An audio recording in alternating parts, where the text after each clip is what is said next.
నీ అందం పొగిడే అవకాశాన్ని కవులకు సైతం ఇవ్వద్దు. మరి నాకై పుట్టిన నీకైతే అది పూర్తిగా ఇవ్వచ్చు. నీ భారం మోసే అదృష్టాన్నే భూమికి సైతం ఇవ్వద్దు. నేనంటే మెచ్చిన నీకైతే అది వెంటనే ఇవ్వచ్చు. నేను హత్తుకుపోయే భాగ్యాన్ని నీ దుస్తులకైనా ఇవ్వద్దు. నేను హత్తుకుపోయే భాగ్యాన్ని నీ దుస్తులకైనా ఇవ్వద్దు. నీకై బ్రతికే నాకే ఇవ్వచ్చు.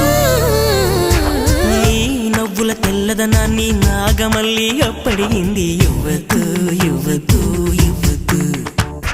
నీ పెదవుల ఎర్రదనాన్ని గోరింటాకే అరువడిగింది. ఇవ్వద్దు ఇవ్వద్దు